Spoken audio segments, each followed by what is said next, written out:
For this next step, you can see I've removed my circuit board from the robot. I did that because we're going to need to add three 10,000 ohm and three 100 ohm resistors and a few leads. So I have some 10,000 ohm resistors right here, and I'm just going to pull off the tape on each end here.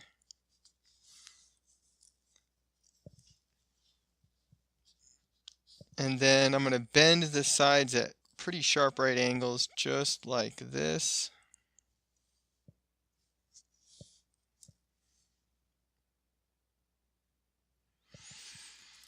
Do that to all of them.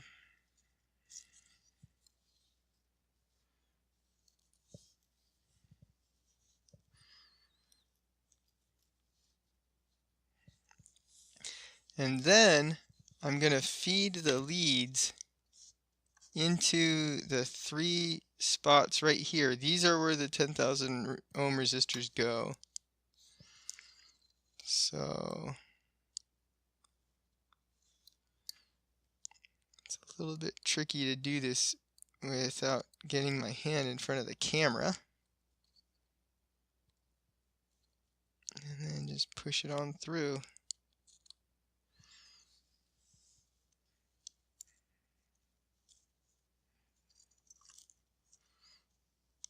And I'm going to use a little trick here to get that resistor into place. I am going to grab the leads with my pliers and see if I can get my camera situated right so that you can see what I'm about to do.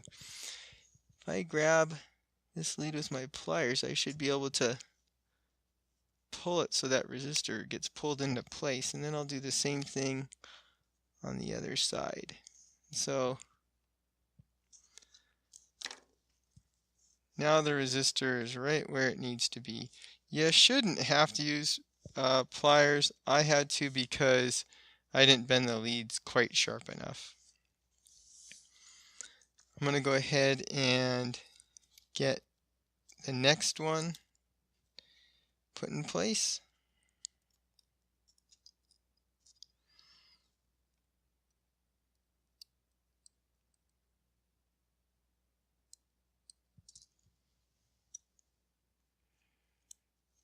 Yeah, let me focus the camera there. Let's try that again. Okay. And I'll bend these leads to hold that resistor in place. And then we got one more.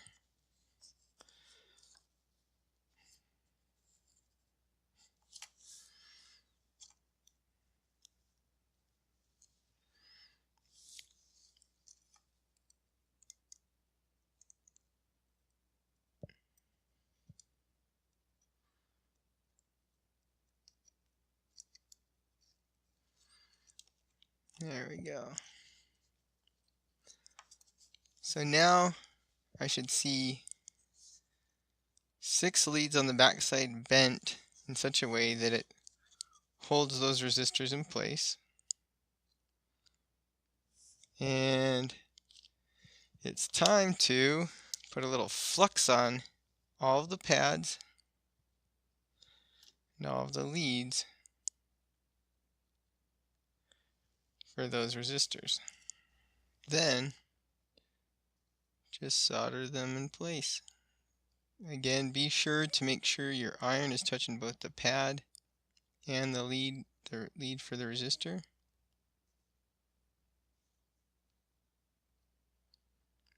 You want them both to get hot so that there's a good connection.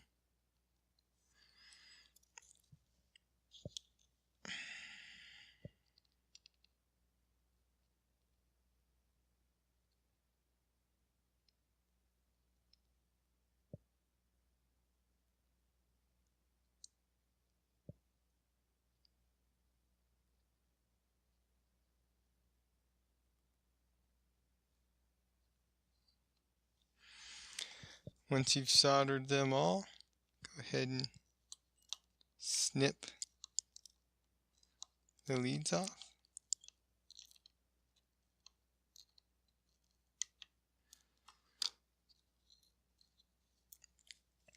And we could throw these away, or we could save them for something we're going to need them for here just shortly. So I'm going to actually save these and put them to the side.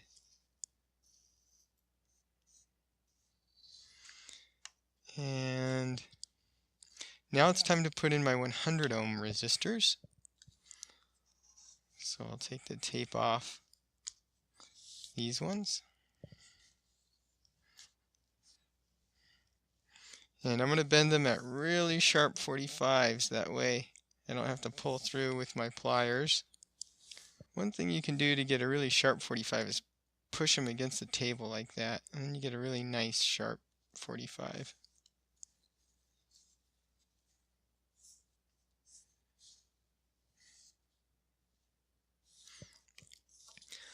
Once you've done that, you just put them in this remaining resistor openings here. So there's one right there, and these are just kind of anywhere on the circuit board. There wasn't a whole lot of room, so I had to put them where I could fit them.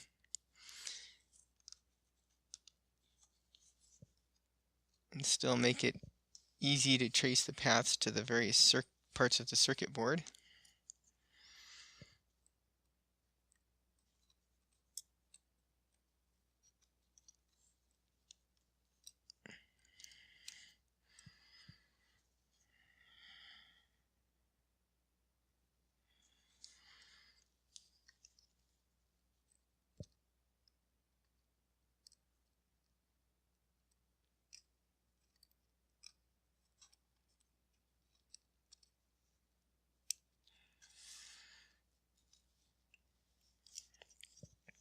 Okay, all of my resistors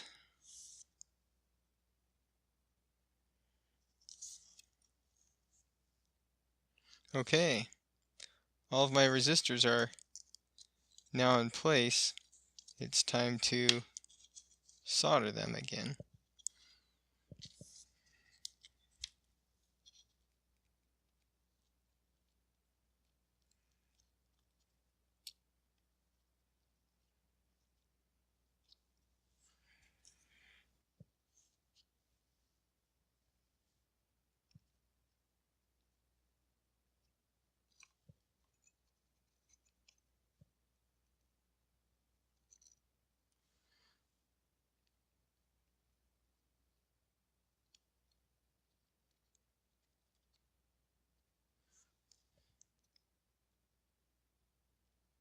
There we go.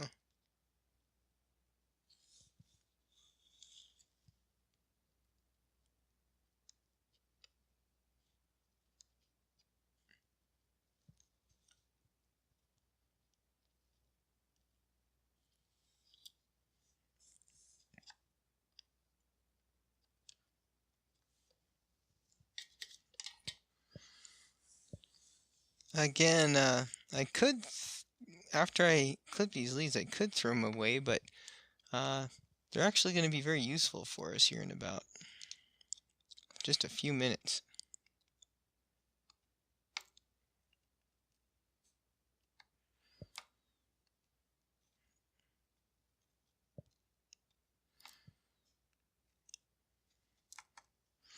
So this one here looks like it needs to be done just a little bit better. I'm going to heat that up again. Had plenty of solder, but the solder wasn't touching the entire copper pad there. Okay, so now I have my circuit board with all the resistors on it.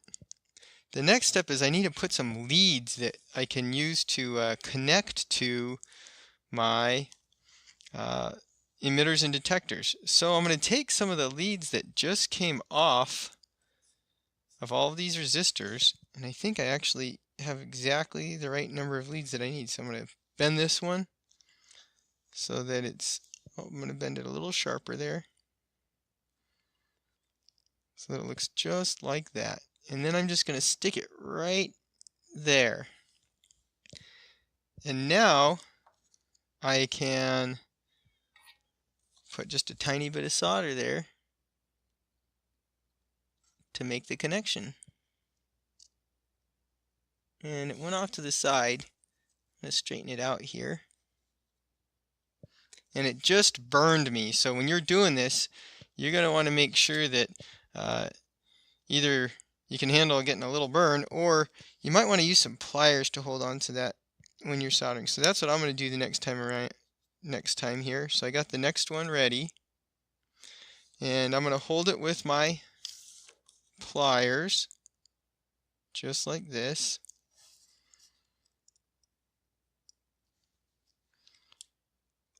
And I'm going to actually put some flux on here to make this just a little bit easier. Put some flux on the end of this guy.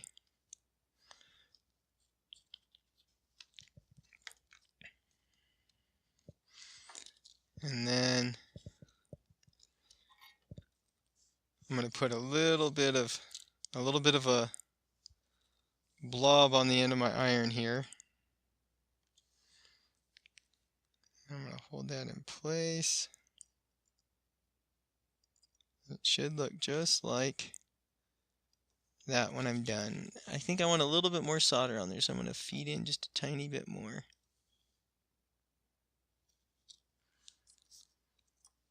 And that looks pretty good. So I'm just going to keep doing that with all of my clippings from my resistors.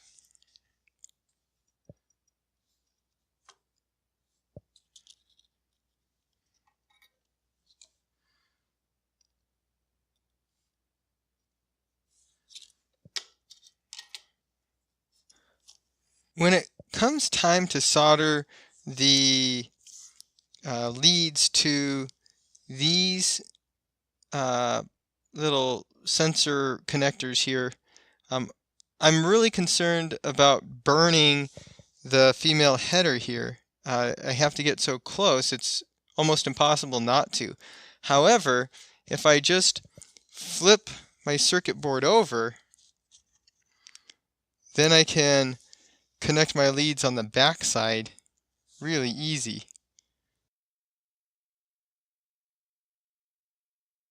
I get a good blob of solder on the tip of my iron, and just heat it up until it sticks.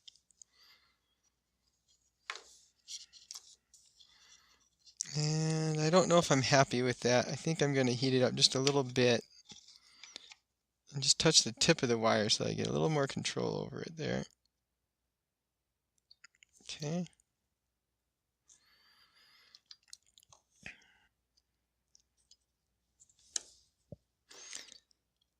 I think I'm going to continue holding just the tip of the wire with my fingers, just because I get a little bit more control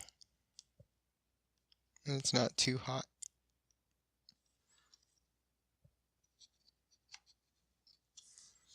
Once you have all of the leads on the back soldered on, go ahead and put a pretty sharp 90-degree bend on there, and then use your pliers to put another bend on them like so.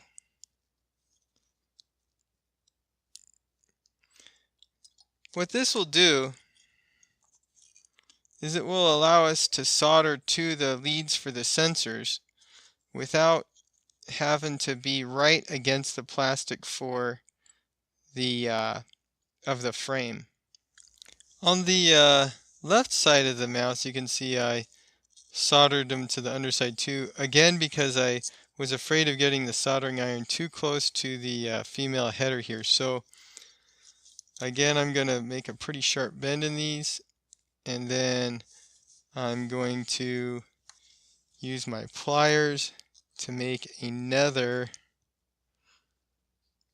90-degree bend so that I get a little bit of a snake there in my leads that will keep them a little bit off the frame of the mouse when it comes time to solder these to the leads. Now you can see I have my circuit board reattached to the mouse. The next step is to bend and trim these leads so that they lap past each other. So on the front here, I'm actually going to trim these leads right about here. And you probably want to hold on to them so they don't fly off like little bullets. Yeah, I'll drop that one. And so now the challenge is to bend these ones so that they line up right next to the leads of the LEDs. Just like that.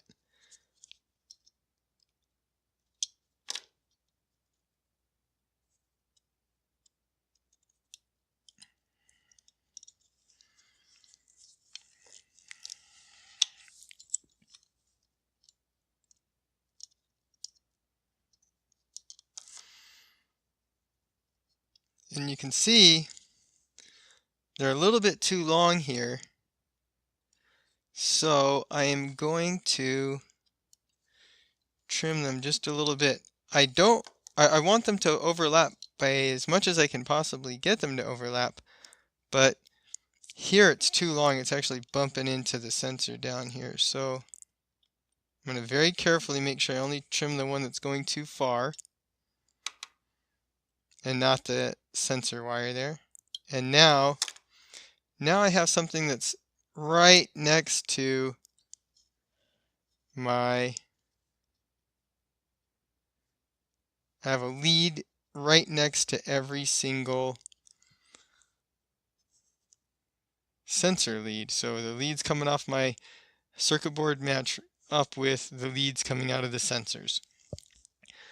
I'm going to paint all of those with some flux.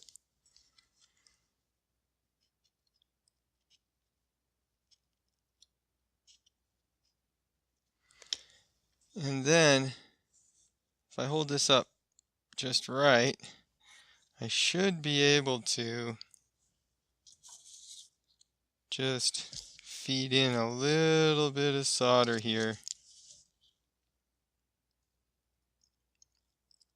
and have it, those two wires should just fuse right together.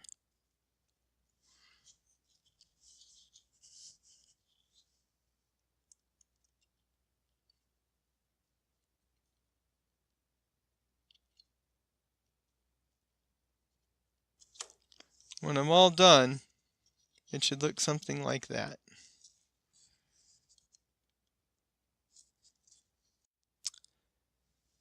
Here you can see I have both the left and the right sensor wires all bent and lined up so that they're touching even before I start to solder. I am now going to put a little flux on all of them, and I'm also going to point out that I made sure that there's a couple millimeters between them and the plastic frame. You don't want to accidentally touch the frame with your iron, of course. It's not good for the iron, and it's not good for your frame. I'm going to put a little solder right on the end here to get it ready for